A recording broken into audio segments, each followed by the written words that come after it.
Hello and welcome back to the channel. This is United TV and I'm Jules giving you a match analysis of Fenerbahce 1, Manchester United 1, UEFA Europa League match day 3. We went away to Turkey. In the end we got a deserved point. It could have been more, however it could have also been less. A game that on paper before the competition started you're thinking let's get out of Turkey with a draw. However, with the drop points so far already in this campaign and failure to win, it feels like now we need to kick on, get wins from our remaining home games and pick up what we can on the road to progress. As always, can I please remind you, on the way out, please drop a like, please share the video, let me see your comments, tell me if you agree or disagree with what I've got to say and give me your opinions. Also, remember to subscribe if you're not already to the channel and hit the notification bell on the way out so that you don't miss any future shows. I'm going to start with the opening goal. This was Christian Eriksen on the score sheet yet again. The 15th minute was a dream start for United. And this started with Agate winning the ball in midfield and progressing it forward, which is what we want to see him do. This is why we bought him. As you can see, Agate has the ball. He's got Joshua Zirkzee ahead of him. He plays the ball through to Zirkzee, who's in that false 9 position. Zirkzee's looking up. He's got Garnacho to his left, Rashford to the right. Garnacho takes on Soyuncu. You can see Soyuncu there signalling to his teammate to try and get Zirkzee marked. Zirkzee hangs back.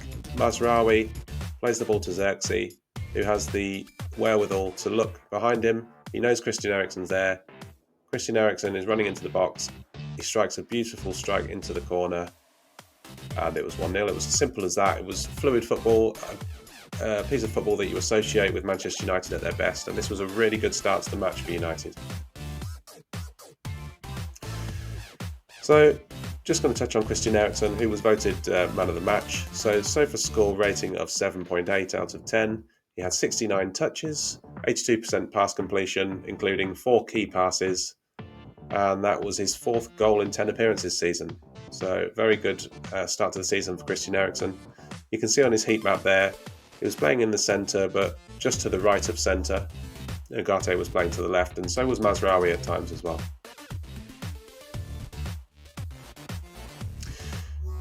And just a few minutes later, we came close to making it 2. Marcus Rashford almost managed to find the far corner with a shot that ended up just clipping the post in the end. But let's have a look at this one.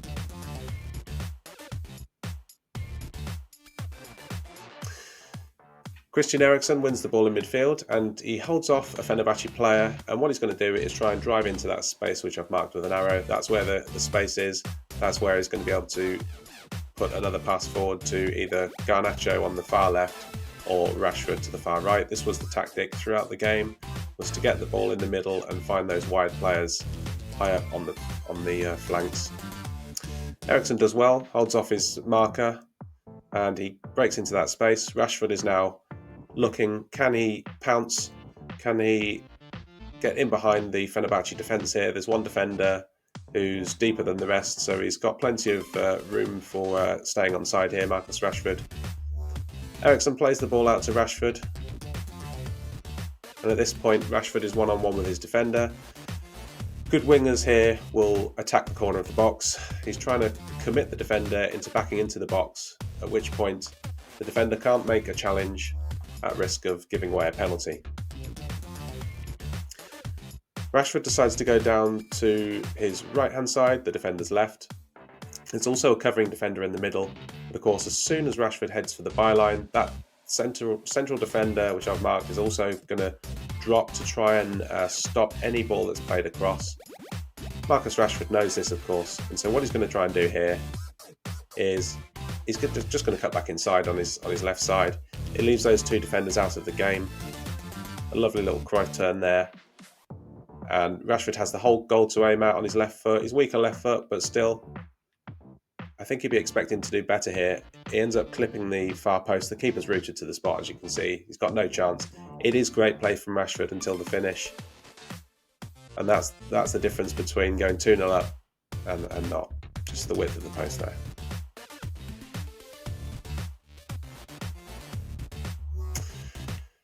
But just a minute later, Fenerbahçe almost had a goal of their own.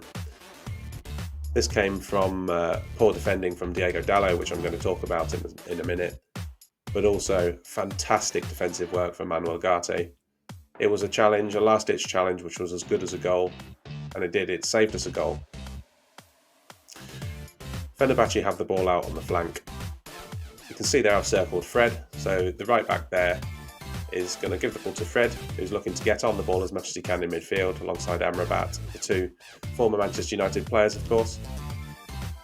And because we weren't pressing high, Fred had time to look up, assess the situation, and he can either drive forward with the ball or he can try and pick a pass. But in the end, Fred has this ball for maybe 3 or 4 seconds. As you can see, his body shape there, it's obvious to everyone what he's going to do. He's going to play the long diagonal, and I've highlighted here Matthijs de Ligt because if you look at his body shape, look at his body position, he knows what's coming. That's why he's leaning towards the goal. He's going to be expecting a ball over the top into where Diego Dalot should be. But look at Diego Dalot's position, completely wrong. He wasn't anticipating it at all. It was completely switched off, a total lack of concentration from Diego Dalot. Not for the first time.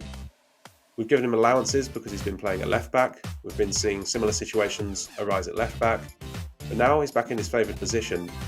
We expect a lot better from Dalot. The ball reaches the Fenerbahçe player on the left hand side there. And you can see I've circled 2 players in the middle. One is Ugarte, and one is the recipient of the ball that's played across. You can see there Ugarte's got some ground to make up, and he is sprinting here. He throws himself in front of that Fenerbahçe player. That's the type of aggression that we need in midfield. That's why Ugarte is going to become a success in our midfield. He's the missing ingredient, what we need. It's been a slow start. Ten Hag has drip fed him into the team.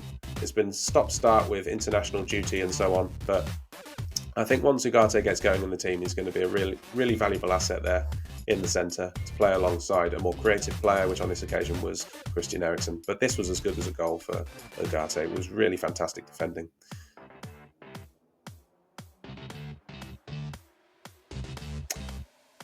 And again, before the half-time mark, just 14 minutes after that Ugarte block, we had another let-off. This time, Onana with a wonderful double save. Not for the first time this season. So you can see here again, it's that same player who received the ball on the left flank for Fenerbahçe. It was a common theme throughout the match. I've marked 2 players here, so I'm interested to know why Joshua Zirkzee is in the back 4 for a start. He's made it into a back 5. Then on the left-hand side of the defence, we've got Diego Dalot. Why Diego Dalot was not on the right-hand side and therefore trying to block this cross, I've no idea. Christian Eriksen, yes, he was slow to get out. In fact, he didn't get out to the person that was crossing the ball. But if you look to Eriksen's left, there's a player there. So really, he's in a situation where he's got 2 players he's trying to look after here. Ultimately, United's defensive shape is all over the place, very poor. However, having said that, it's still 7 in the box, or 8 in and around the box for Man United, and only 3 Fenerbahçe players. But ultimately what happens is, Fenerbahçe's left winger that is circled whips the ball into the box. And what makes this save that we're about to see even better is, the player I've marked there actually gets a flick on, which changes the flight and path of the ball. That's going to give Onana things to think about. He's going to have to adjust his footing because the ball is no longer going where it was meant to go. And a Fenerbahçe player runs onto the ball and towers a header into the bottom corner. Andre Onana has not been immune from criticism, particularly on shots low down to his side, either side. But he's pulled off a save there reminiscent of Gordon Banks for England. And the fact that he's able to parry that up and away from the goal is quite remarkable, given the power on the header and the direction that the striker found. However, the Fenerbahçe players react first. and the player with the disc underneath is going to cross that ball into the centre for El Nesri. And when he powers that header, look where I've marked on the floor, that's the distance between the striker and Onana to make that second save. There's no more than 2 yards there. It's fantastic reflexes, particularly as his head is still going to be spinning from that first save. Remarkable double save from Onana.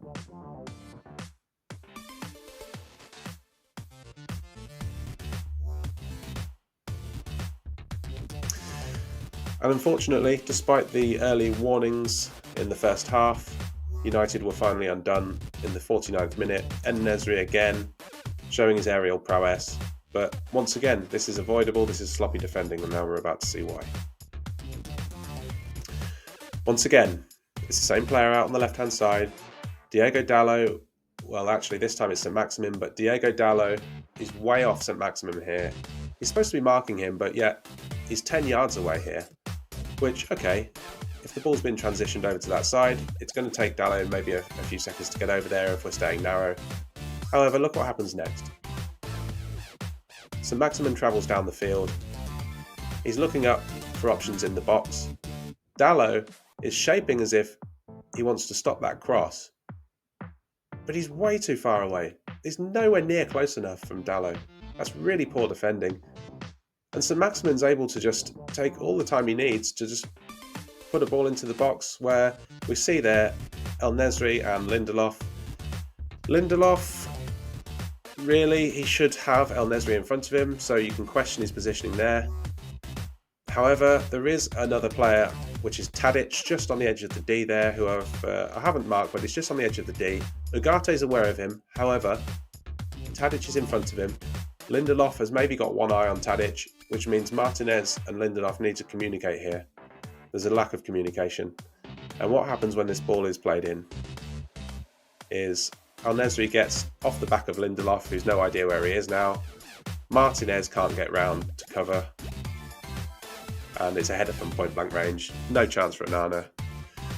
Good goal from Fenerbahce's point of view, but there's a lot of things that Erik ten Hag won't be happy about with that goal.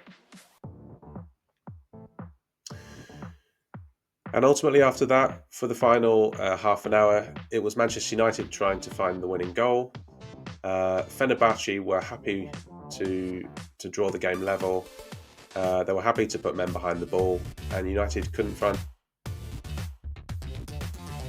Just some observations before I finish then. Andre Onana growing in confidence every game. Rasmus Højlund looked very sharp when he came on. He looks back to full match fitness, and he's looking to take that centre forward spot, make it his own. Decent point away in Turkey before the competition started. I think we'll have all taken a point here. 9 shots in the final 30 minutes, which says to me that we were trying to win the game. However, when you look and scratch beneath the surface, 6 of those were outside of the box. Fenerbahce happy to defend in numbers and restrict our shots to headers from set pieces or shots from outside of the box. 2 difficult away games now that we've navigated without being beaten. But on the negative side, poor defending from Diego Dalot has cost us in this match. Dalot also lacked composure in the final third. He had a great opportunity to tee up Marcus Rashford on the hour mark, but fluffed the pass. It was poor pass selection, it was poor pass weight, and the pass was misdirected. Mazraoui, for me, should have started at right back. We saw the problems that St. Maximin caused Dalot in the cup final against Newcastle a year or 2 ago. And it looks like Dalot hasn't learned his lesson since then. So for me, Mazraoui would have been a better choice at right back. And also for me, Xerxes was not assertive enough in this match. He didn't seem to be on the same wavelength as his teammates at times. However, he did play a crucial role in our goal. Thank you for watching the video. Please subscribe to the channel, drop a like. Also, let me see your comments. Let's have a discussion in the chat. Please subscribe and remember to hit that notification bell so you don't miss any future content. Thank you very much.